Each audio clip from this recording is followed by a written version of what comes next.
An American icon, John Deere, the green giant that has ruled the fields for more than a century, was struck down not by an external rival, but by the very commercial walls it thought would protect it.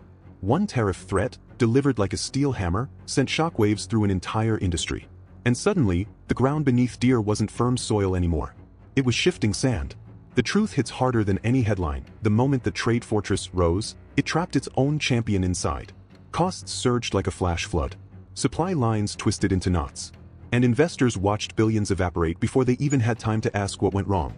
John Deere didn't fall behind. It was pushed, cornered by a policy storm so unpredictable that every long-held assumption snapped at once. But what makes this story astonishing isn't just the collapse. It's who is waiting on the other side of the storm. While the United States wrestled with its own economic tremors, Canada, quiet, steady, often overlooked, turned stability into strategy. As Deere staggered, Canada opened its gates, absorbing production, capital, and long-term planning that no longer felt safe on U.S. soil.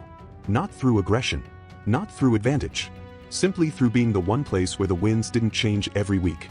That is the secret few headlines are willing to spell out. John Deere wasn't defeated by competition, it was rerouted by uncertainty. And in a single season, the center of North America's industrial map shifted north, not with a bang, but with a quiet, decisive pull. So the real question becomes, if one shock can move a titan off its foundation, what else is about to be rewritten on this continent? The shock began long before anyone noticed.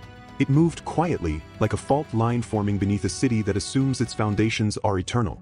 For decades, John Deere operated as if the industrial landscape around it was carved from bedrock, predictable, stable, immune to sudden political storms.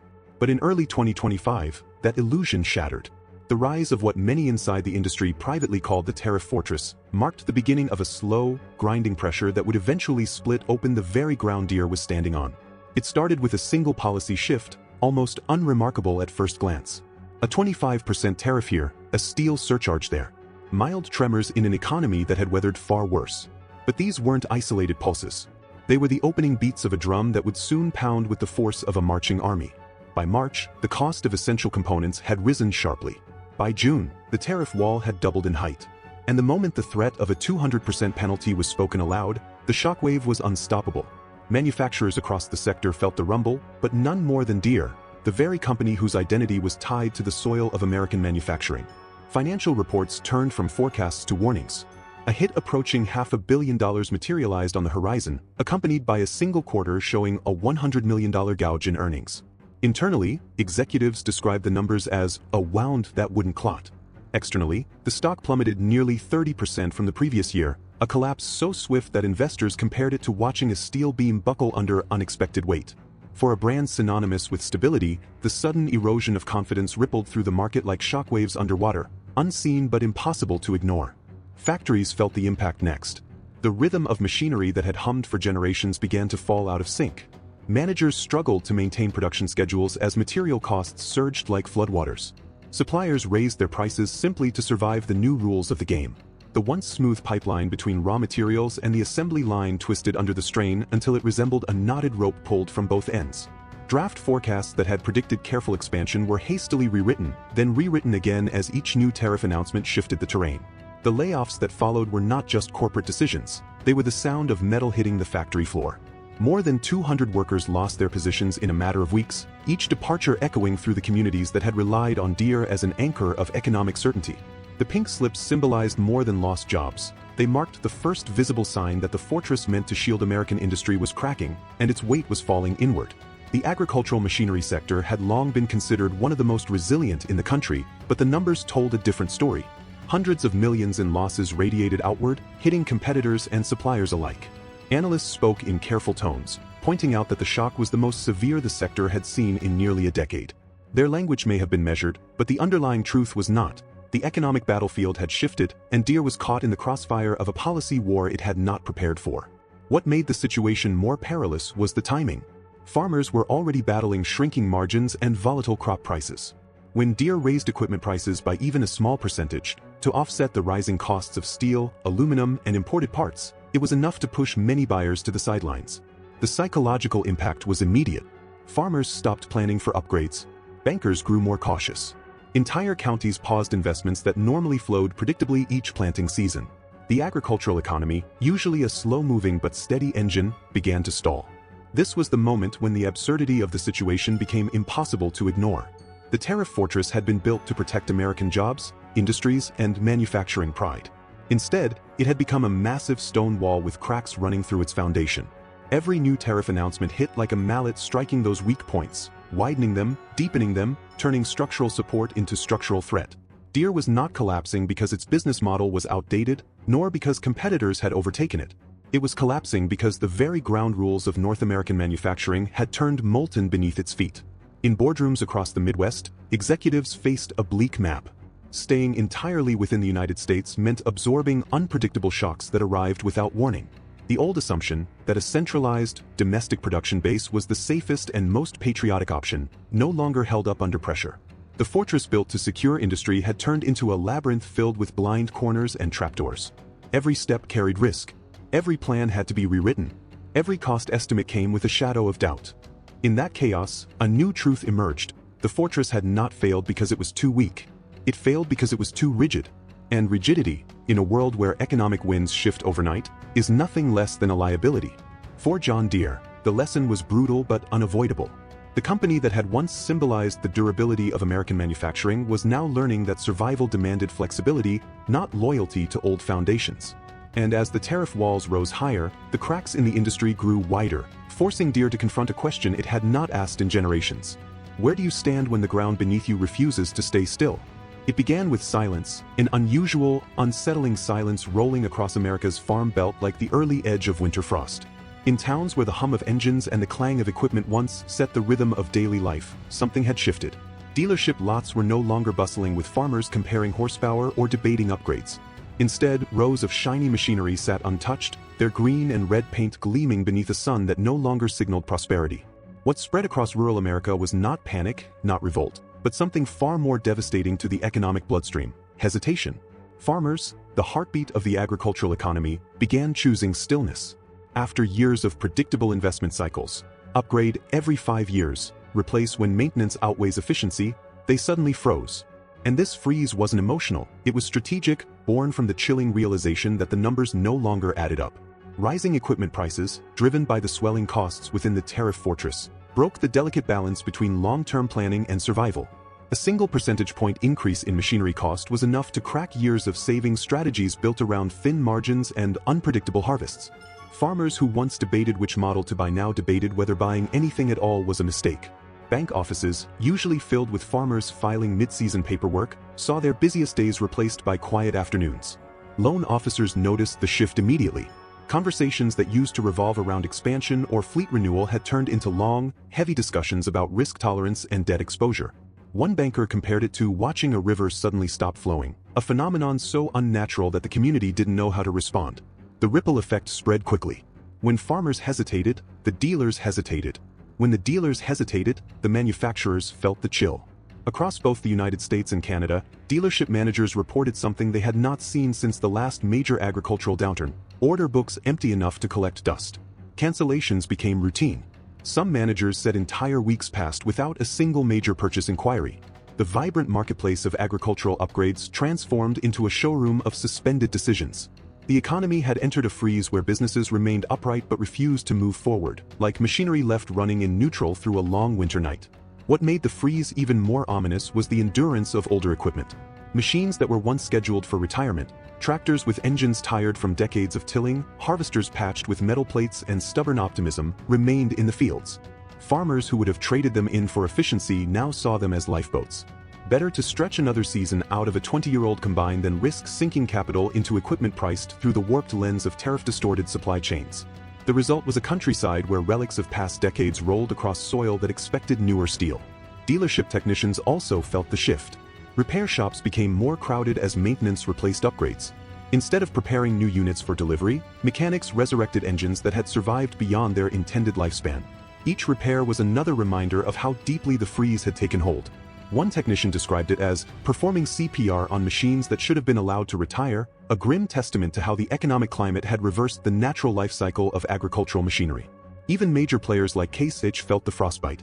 Facilities in North Dakota and Minnesota reported staff reductions mirroring Deere's own belt-tightening. The chill wasn't local, it was continental.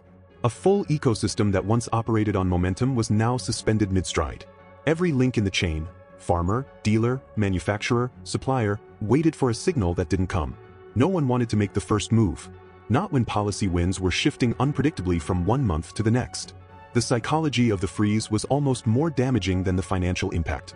Farmers aren't merely buyers, they are strategists navigating risks governed by weather, markets, and global forces.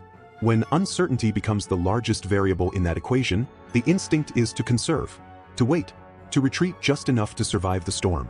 And when thousands of farmers across two nations make the same calculation at the same time, the result is not a slowdown, it is paralysis. Communities felt it too. Towns built around the rhythm of harvest seasons experienced a strange emptiness. Restaurants that once filled with dealer staff and farm crews during equipment demos now had open tables. Hardware stores saw fewer bulk orders. Transport companies booked fewer deliveries. The frost did not simply settle on the fields, it seeped into every storefront and every household budget connected to agricultural activity. The most striking part of this economic winter was that nothing visibly broke. There was no market crash, no dramatic collapse. Instead, everything kept standing, just without movement. It was a landscape frozen mid-breath, waiting for clarity that never arrived. And with every new rumor of policy changes, every delayed announcement, every tariff whisper, the frost deepened. Farmers who had once looked toward the future with cautious optimism now treated the next season like a minefield. In this stalled environment, a realization took hold across rural America. The greatest danger wasn't losing money, it was making a move at the wrong time. One false step could unravel years of progress.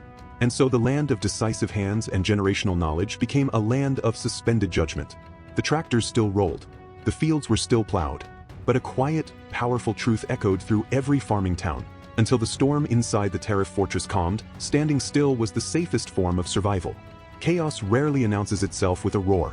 Sometimes it begins with a whisper, a single offhand remark in a press event, a brief line in a policy memo, or a comment that seems more like political theater than economic directive. But in 2025, those whispers became tremors, and the tremors became quakes. What unfolded across the manufacturing sector was not merely turbulence. It was a rewriting of the rules mid-game, a board being shaken while the pieces were still in motion. Every company, from the largest tractor manufacturer to the smallest supplier, found itself trapped in a landscape where the laws of commerce shifted as unpredictably as weather patterns in a desert storm. Inside factory offices and corporate boardrooms, managers began describing the experience as trying to navigate a map that redraws itself overnight. Tariff announcements arrived without rhythm or warning. Some came through official releases. Others slipped out during campaign stops and were amplified instantly across the nation. A threat here, a proposal there, each delivered with the same certainty and immediacy as a lightning strike. The effect was devastating. Long-term planning, the backbone of any industrial operation, became almost impossible. Schedules couldn't be finalized. Procurement cycles couldn't be timed. Forecasts dissolved the moment they were printed. One moment in particular crystallized the crisis: the public threat to impose a 200% tariff on tractors and related equipment if John Deere moved even a portion of production away from Iowa. The policy never advanced into formal law, yet it did not need to. The message alone was enough to shake the ground beneath every manufacturer watching from the sidelines. It signaled that the rules could change not next year, not next quarter, but in the next sentence. Companies suddenly understood that stability was no longer guaranteed, not even from the institutions traditionally relied upon to maintain it. Factories responded the only way they could, by scrambling. Production schedules were drafted, scrapped, and rewritten with such frequency that managers joked their calendars were held together with tape. Entire shifts were paused or adjusted based on tariff rumors rather than market demand. Suppliers, unsure which imported materials might be targeted next, raised prices and shortened contract windows. A shipment that was affordable on Monday could be prohibitively expensive by Friday. The supply chain tightened like a rope around the sector's throat, pulled by invisible hands that refused to let up. This was the heart of the problem, the unpredictability, not the tariffs themselves. Manufacturers can adapt to high costs. They can revise designs. They can source alternative materials. What they cannot adapt to is instability. A well-designed supply chain is built on rhythm, parts ordered months in advance, shipping timelines synchronized across continents, labor scheduled to match demand forecasts. But when the rhythm collapses, the entire symphony descends into noise. Employees felt the dissonance first. Workforce coordinators found themselves balancing two contradictory realities: the need to maintain production capability and the risk of overstaffing if new tariffs suddenly changed the equation. Every hiring decision became a wager. Every shift assignment carried an element of fear. Skilled workers, once considered invaluable, now stood on uncertain ground. The phrase, temporary adjustment, became a corporate mantra, an opaque expression covering a deeper truth. No one could promise tomorrow would look like today. Amid this disturbance, something unexpected began to take shape, a counterweight forming just beyond the storm's reach. Canada, long viewed by American manufacturers as a secondary base rather than a strategic anchor, suddenly emerged as a sanctuary of calm. Its policy environment, steady and predictable, stood in stark contrast to the tumult south of the border. Laws did not shift overnight. Trade guidelines did not swing from one extreme to another. Electricity prices remained stable. Labor relations, though not without challenges, moved according to clear rules rather than surprise announcements. Manufacturers took notice. What had once been a peripheral outpost became a potential cornerstone of long-term resilience.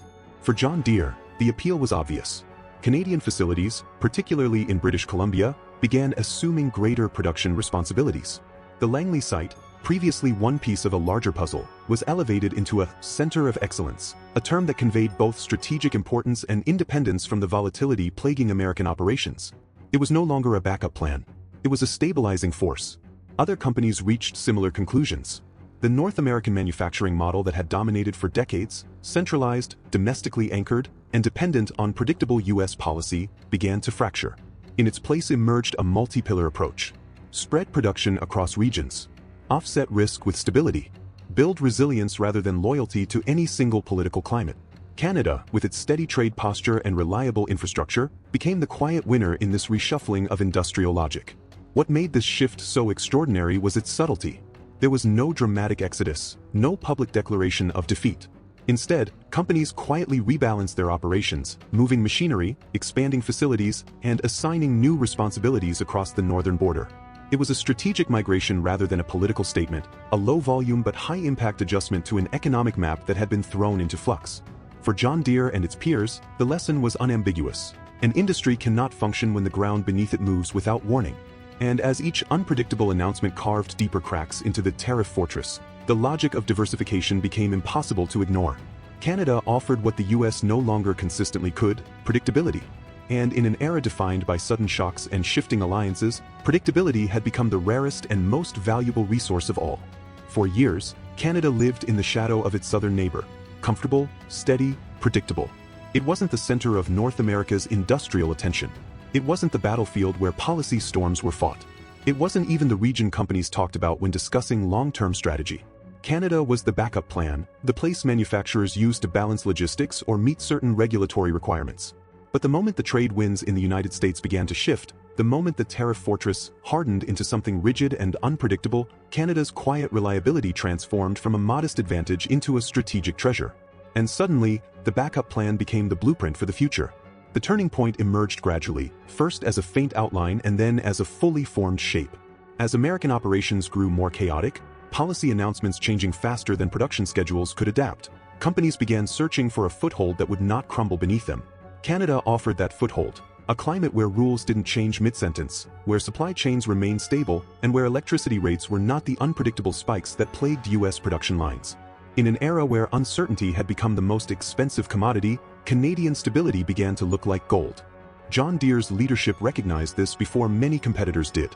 While the company's U.S. operations struggled with rising costs, unstable planning cycles, and workforce anxiety, its Canadian facilities offered a striking contrast. Quietly and without any grand announcement, Deere began redirecting resources across the border. Not as an act of abandonment, but as a shift in balance, a conscious move toward building a multi-anchor network where no single region could jeopardize the company's survival. Nowhere was this shift more visible than in British Columbia. The Langley facility, once a modest manufacturing site, was elevated to the status of a global center of excellence for tracked forestry equipment. This wasn't a symbolic upgrade, it was a radical transformation. Langley now produced machinery designed not just for the North American market, but for international customers across industries that required high-precision, high-reliability equipment. The message was clear: this was no longer a satellite factory. It was a fortress of its own, built on stable ground. What made the Langley site so strategically important was not just its upgraded role, but its positioning within the broader Canadian industrial ecosystem. With more than 6,000 employees across the country, Deere had a workforce deeply embedded in local expertise, supported by a dealer network that mirrored the resilience of the communities it served. These weren't temporary outposts, they were long-term pillars capable of absorbing production shocks no matter how severe the policy swings became elsewhere. Provincial governments strengthened this momentum. British Columbia invested heavily in expanding forestry equipment supply chains, reinforcing the foundation Deere had already laid. Energy prices remained lower and more predictable than in many U.S. states, offering the kind of cost consistency manufacturers dream of during turbulent periods. Regulatory frameworks did not oscillate wildly. Labor agreements, though firm, were stable. Even the geography played a role. Canada's proximity to U.S. markets remained intact, but without the fragility of U.S. policy shifts. This was the quiet genius of Canada's moment. It didn't ascend through aggressive incentives or publicized campaigns. It rose because it didn't fall. Because while the U.S. industrial climate twisted with every new tariff announcement, Canada offered an unbroken horizon. In the calculus of global manufacturing, neutrality became a form of power. Predictability became a magnet. And companies like Deere, which had once viewed Canadian operations as supporting players, now relied on them as strategic anchors. Canada's advantage wasn't limited to manufacturing. Under the USMCA agreement, products built in Canada still qualified for North American tariff advantages when sold into the United States. This turned Canada into a gateway, a place where companies could build safely while still accessing the continent's largest market without exposing themselves to the full brunt of U.S. policy volatility. A machine assembled in British Columbia could move south without triggering the punitive costs threatening the same equipment produced in Mexico or imported from overseas suppliers. Meanwhile, Mexico, once positioned as the rising star of nearshoring, began to wobble. The uncertainty surrounding steel, aluminum, and copper tariffs, combined with delays in flagship projects like the Tesla Gigafactory, exposed the fragility of its nearshoring momentum. Small manufacturers across Nuevo Leon found themselves in a holding pattern, waiting for orders that never came, stalled by the same shifting U.S. trade policies that had destabilized Deere's operations in the Midwest. The contrast grew sharper. Where Mexico's future seemed suspended, Canada's path solidified.